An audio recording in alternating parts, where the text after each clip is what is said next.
आप हाल ही में घटना जो हुई है, जिसका जिक्र अभी आप कर रहे थे, और ये पहली घटना नहीं उत्तर प्रदेश में हुई है कि वाल्मीकि समाज के एक नौजवान को इस तरह पीटा गया हो और जाति सूचक, जाति के आधार बनाकर, और ये सरकार का जो काम करने का तरीका है, जो कानून न्यायालय पे भरोसा नहीं करते हैं, हिंसा का जो रास्ता अपना रही है सरकार, उसी की वजह से ही घटनाएं हो रही हैं।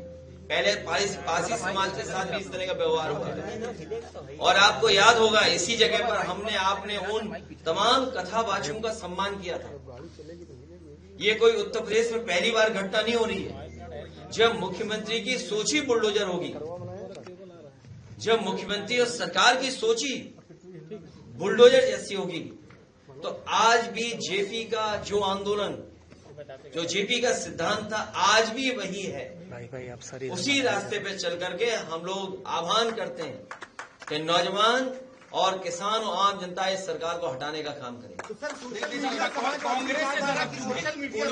कांग्रेस के खिलाफ थी, आज आप कांग्रेस के साथ हैं, क्योंकि विरोधी लोग ये बात कहते हैं हमेशा। मेरे पत्रकार साथी, आप सिद्धांत को समझ ही नहीं पा रहे हो।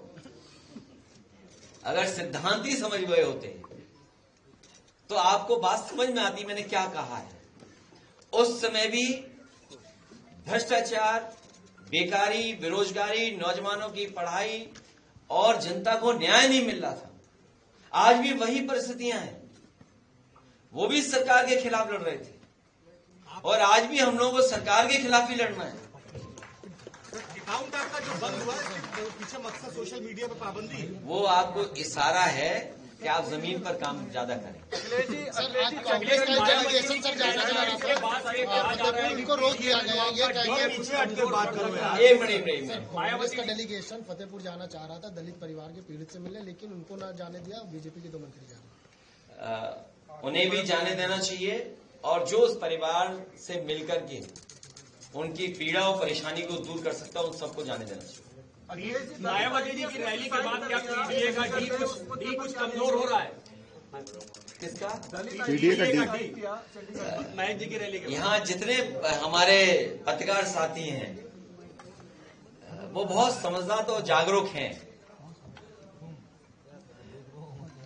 बहुजन समाज पार्टी को जितनी जरूरत आकाश आनंद जी की है, उससे ज्यादा जरूरत भारतीय जनता पार्टी को है। अखिलेश जी देखो, नया सोशल मीडिया अकाउंट बनाएंगे आप? खुल गया भाई, खुल गया। बैकअप के लिए नहीं, पॉलिटिकल बात सुन लो भाई, पॉलिटिकल बात हो रही है।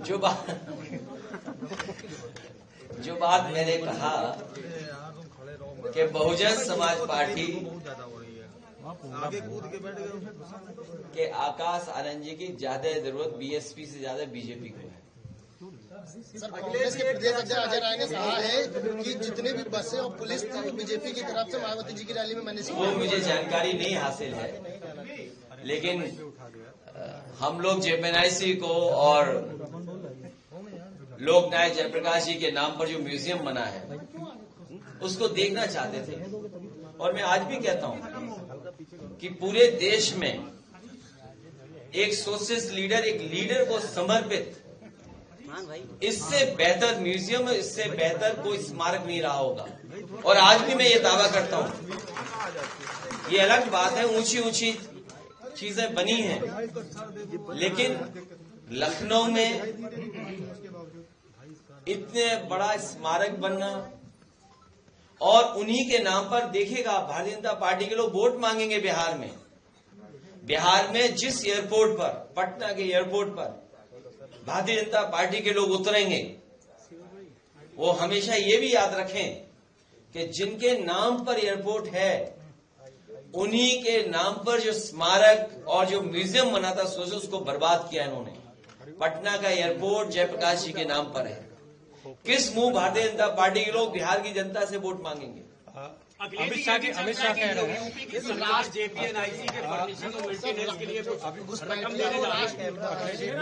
ये राजनीति का मुद्दा नहीं है। जिस तरह से अमित शाह का बयान सामने आया है कि पाकिस्तान और जो बांग्लादेशी है भाई धक्का मत दो हमको पीछे से। मैंने आज एक वीडियो देखा है, ये बात तो अलग है एक वीडियो देखा है, हालांकि फॉरेन पॉलिसी का मैटर है, मुझे नहीं कहना चाहिए। एक वीडियो देखा है कि एक तालिबान के मिनिस्टर उनको रिसीव कर रहे हैं, हमारे फॉरेन मिनिस्टर, और हमारे मुख्यमंत्री जी तालिबान के लिए क्या कहते हैं? हमारे मुख्यमंत्री जी भी कुछ कहते हैं। वो वीडियो शायद हो तो मैं प्ले करा दूं, बताओ। अभी स्क्रीन पे प्ले कराएंगे आपके लिए। सर, आज के दिन भी आप वो जेपीएनआईसी को खरीदने की चाहत रखते हैं? कुछ नहीं, खरीदने की नहीं चाहते। आज संकल्प लिया है कि जेपीएनआईसी को बिकने नहीं देंगे, और जब भी समाजवादियों की सरकार बनेगी, जो उसकी खूबसूरती, जो रौनक, जो इतिहास, जो विचारधारा को लेकर के, जो समाजवादी सिद्धांतों को लेकर के, और जो जयप्रकाश जी का जीवन भर का संघर्ष, उसको लेकर के जो म्यूजियम बना था, उसको वैसा ही बना करके और अच्छा बनाने का काम हम लोग करेंगे। वर्तमान यूपी सरकार वहाँ रकम खर्च कर रही है फर्निशिंग के लिए या जेपीएनआईसी या मेंटेनेंस के लिए? वहाँ कुछ नहीं खर्च कर रहे हैं, वहाँ सांप घूम रहे हैं। सर, कल रात में बैरिकेडिंग और पुलिस और सच्चाई ये है कि वहाँ अगर खर्च करा होता तो सांप ना होते। सर, कल रात में पुलिस और बैरिकेडिंग दोनों लगा दी गई। डर रहता है क्या कि वहाँ कुछ हो जाएगा? बीजेपी छिपाना चाहती है कि जो उन्होंने बर्बादी की है, जो बर्बादी की है उन्होंने, उसको छिपाना चाहती है भारतीय जनता पार्टी। अफगान से आए मंत्री की प्रेस कॉन्फ्रेंस में महिला पत्रकारों को नहीं बुलाया गया। अब प्रियंका गांधी इस पर कह रही है। आप बिहार में कितनी जनसभाएं कर रहे हैं? साथ में कुछ ऐसा कोई प्लान है? अभी कोई प्लान नहीं है, कोई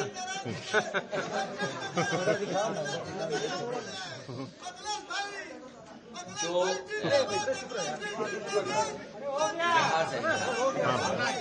बिहार से इमोशनल है जो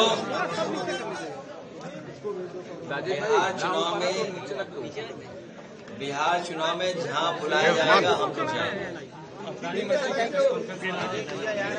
महिलाओं को बराबर का अधिकार मिले, महिलाओं की शिक्षा को लेकर के हमेशा कदम उठाना चाहिए।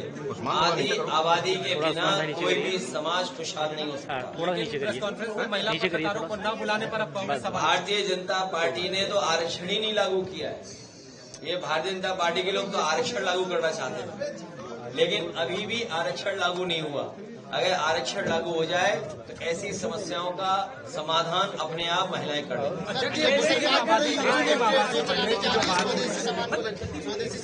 वो आर्गुमेंट भारतीय जनता पार्टी का फर्जी है। अध्यक्ष जी, जिस तरह से ये भारतीय जनता पार्टी हमेशा आर्गुमेंट फर्जी करती है, और फर्जी आर्गुमेंट को बढ़ाने के लिए मीडिया का साथ लेती है। मुस्लिम आबादी बढ़ने को लेकर जिस तरह से बातें सामने है,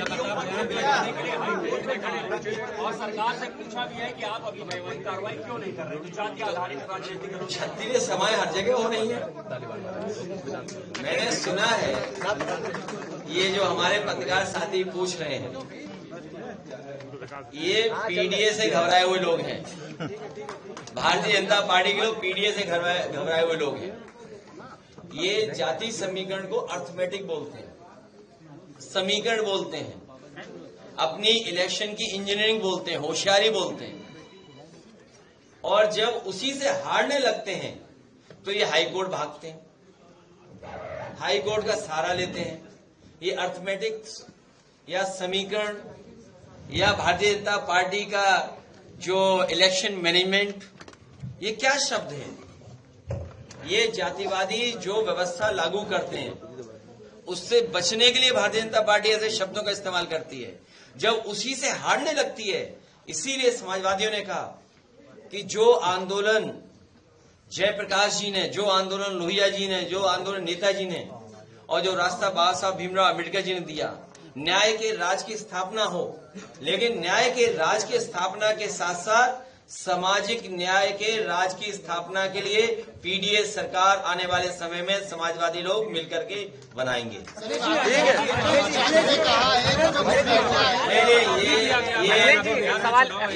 ये जो आबादी को लेकर के बात करते हैं, ये सब फर्जी है। भारतीय जनता पार्टी के खिलाफ फर्जी आंकड़े हैं, भारतीय जनता पार्टी में सब फर्जी आंकड़े हैं। अखिलेश जी, चंडीगढ़ में एक ये भी फर्जी आंकड़े हैं। देखिए, ये बहस इसलिए नहीं चाहिए क्योंकि भारतीय जनता पार्टी ये सब काम करवाती है। जैसे उदाहरण के लिए मैं तो कहूंगा पत्रकार साथियों, अभी मुझे रामपुर जाना था, एयरमेट जॉब बरेली जाना था, मान लीजिए मुझे लैंडिंग परमिशन बरेली की मिली, लेकिन सुनने में आ रहा है बीजेपी के लोगों ने, बीजेपी के सरकार के अधिकारियों ने मेरा ऑफिशियल कार्यक्रम मुंडा पांडे स्टेशन एयरपोर्ट का जारी कर दिया। आप बताइए कि सरकार, उसके अधिकारी मिलकर के दूसरे एयरपोर्ट पे जारी कर रहे कार्यक्रम, और जो जारी कर दिया कार्यक्रम उसको अपने ही चैनल से बढ़ावा दिलवा रहे हैं कि नहीं अब कार्यक्रम ये बदल गया, यहां पर उतरेंगे। इसलिए पत्रकार साथियों, घुसपैठिए अगर आज भी आ रहे हैं तो देश के प्रधानमंत्री जी को इस्तीफा दे देना चाहिए। अखिलेश जी, चंडीगढ़ में एक दलित IPS ने सुसाइड कर लिया है, इस पर क्या कहेंगे? की बात आज भी हो रही है 11 साल बाद, और सच्चाई तो ये है कि दूसरे दल से जो एक घुसपैठी आए हुए हैं यूपी में, दूसरे दल से असली उन्हें हटाना है। अखिलेश जी, अगर आजम खान की बात अगर हमें दिल्ली या लखनऊ में हो रही होती तो हम खुले मन से मैंने आपसे कहा कि BSP के बारे में मैंने कह दिया, कुछ नहीं कहना। अखिलेश जी, शेखर पर निशाना साधा मुझे कुछ नहीं कहना, ये चैनल चलाओ अपने कहीं और अखिलेश जी, जाओ। चंडीगढ़ में एक दलित IPS ने सुसाइड कर लिया है। ये गंभीर विषय है कि एक IPS अधिकारी ने आत्महत्या कर ली। ये जाति को लेकर के अगर हुआ है और जाति को लेकर के अगर जूता फेंका जा रहा है, ये गंभीर विषय है।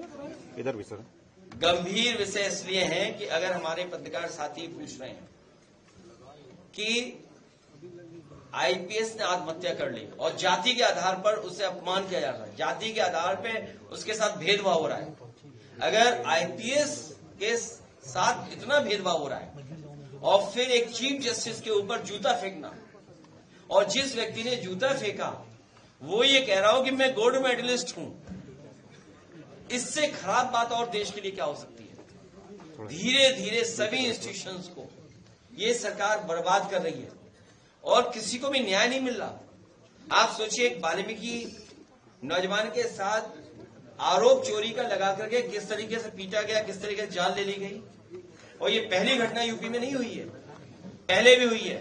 और कथावाचकों के साथ क्या किया गया, उनके बाल काट लिए गए, उनकी ढोलक छीन ली गई, उन्हें पीटा गया। तो ये गंभीर विषय है, ये देश को न जाने किस दिशा में ले जा रहे हैं। समाजवादी लोग मिलकर के इन तमाम चीजों को सुधारने का काम करें। सर, आपने धन्यवाद। मैं बधाई देना चाहता हूं दोनों अपने नौजवानों को, छात्र सभा के विनीत कुशवाहा और दूसरे अमर यादव, पीछे ही बैठे दोनों। देखिए अखिलेश यादव। बहुत धन्यवाद। जहाँ भक्ति है हर शब्द में, कथाओं में छुपे हैं दिव्य रहस्य, और ज्योतिष देता है जीवन को दिशा। धर्म से जुड़ी हर बातों को जानने के लिए हमारे चैनल स्तुति को सब्सक्राइब करें। चैनल पर जाने के लिए इस लिंक पर क्लिक करें।